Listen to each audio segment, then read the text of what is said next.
Shining, I know something you don't know. Shining, all eyes on me. Shining, all eyes on me. Shining, shining. Hey guys, so today I want to go over some tips on finding cheap flights in 2020. So the main websites that I use are Skyscanner, which is the one I use most of the time. I also use Google Flights, and there's a new, well, I don't know how new it is, but I just found out about it. It's called Momondo, and so I'm gonna look more into it, and then maybe I'll make another video with a little more detailed information on Skyscanner, Google Flights, and Momondo. I used two articles that I compiled the tips from. So the first one was off of Scott's Cheap Flights, and then the other one was Nomadic Matt. I'll go ahead and tag both of them down in my description section, so if you guys want to read the articles for yourself. So the first thing to be aware of is peak season. That's typically from June through August, and that's because summer vacation for students, a lot of the weather's nicer, so there's a lot of festivals, sporting events going on. So just be aware of that. And I understand if you have children, it's going to be a little harder to work around those parameters just because they're in school. I don't know. But we'll try to figure out something for people with kids too. So in October, I'm planning a trip to Mexico City, and I wanted to kind of share my process with you guys because I keep talking and telling people how like I love the whole search of it and like finding the cheapest deals. And I know with Skyscanner I can set an alert, and every time the price goes up or down it'll notify me. But okay, so let's go over some tips on finding the best deals for you. First tip that I want to go over is when to book. So it's recommended 4 to 10 months in advance. I've never, the longest I've waited to book something was 6 months. And I believe that was my trip to India. Just because I was planning to stay there for 3 weeks, and that's a long flight. So I wanted to make sure, I started planning and getting everything ready ahead of time. International travel is recommended like at least between 2 and 8 months. I do between 3 and 6, to be honest. And then domestic is 3 to 6 months, which I do 2 to 3 months. You can find some really good deals. My second tip is go at the beginning or the end of the season. So I prefer to travel in the off season. One, usually the weather, I don't like super hot weather. I'm very pale, as you can see. So I don't do well in just out in the sun all day long. So I prefer to travel in the off season.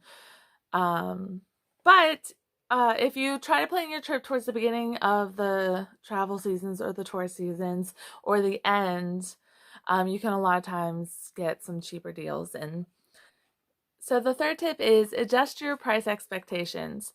So typical, like during peak season for European travel, is $500 to $700 per ticket. Now, you can always go on. What I like to do is Google what is the average ticket price for this country or wherever you're planning to go. And then I always set like a goal of I'm going to get it under this amount. So right now, like my Mexico trip, the ticket that I'm finding is around $435. So my goal is to try to get it down to around the 400 mark.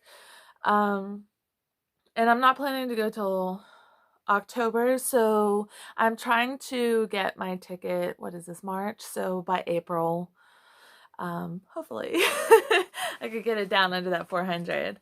With adjusting your price expectations. So try to be flexible when you're traveling. If you, instead of just saying, oh, I want to travel October 1st through the 6th, I'll just put like the whole month, or I'll even go into like the end of September. My schedule is a lot more flexible than most people traveling. So even if you have just a few days where you can play with it, that would be good, because sometimes to fly out on the Friday will be more expensive than to fly out on a Wednesday or a Tuesday. So you can kind of save like 25, 30 bucks, maybe even more. But yeah, so try to be flexible with the dates and the times.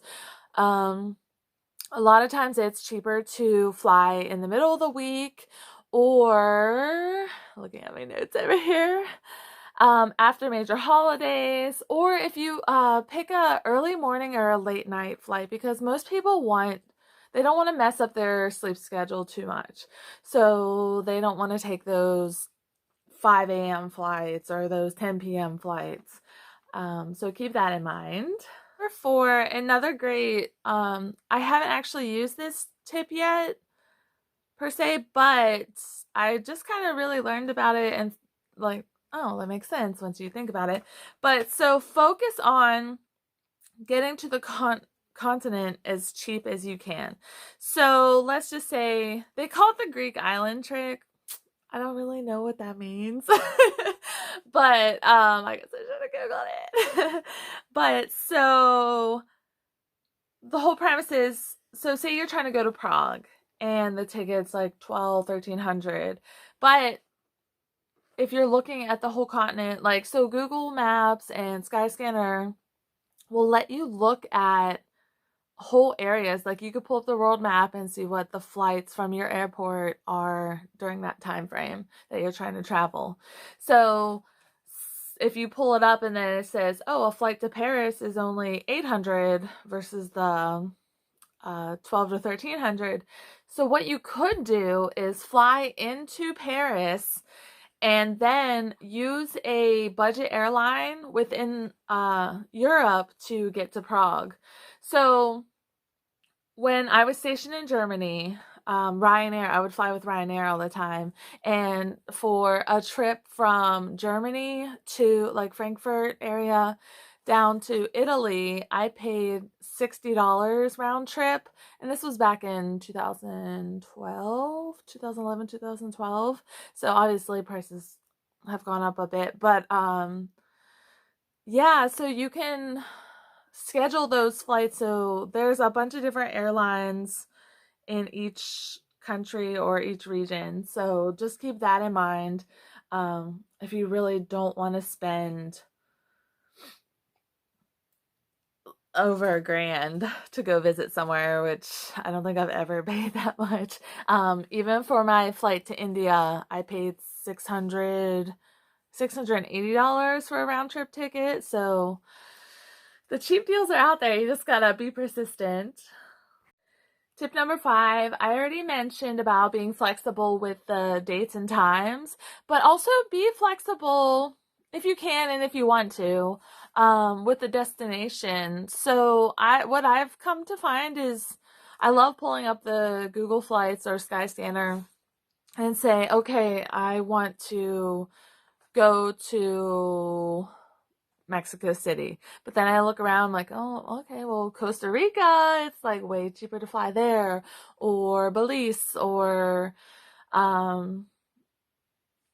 Colombia was even pretty cheap for the time frame that I'm looking at. So just keep in mind, like, unless you are set on that location, which I'm pretty set on Mexico City. I've been wanting to go there for a while, so I'm really hoping that works out. But this is my Obama thing. Okay, sorry for that weird moment. Also, I apologize too if my voice is a little nasally, or my new roommate's been sick, and I was around a bunch of people this weekend, so I feel like I'm coming on with something. But okay, focus. Tip number 6, use the 24-hour rule to lock in a great fare. So The U.S. Department of Transportation allows that you have 24 hours to cancel your reservation if it is, as long as it's booked 7 days prior.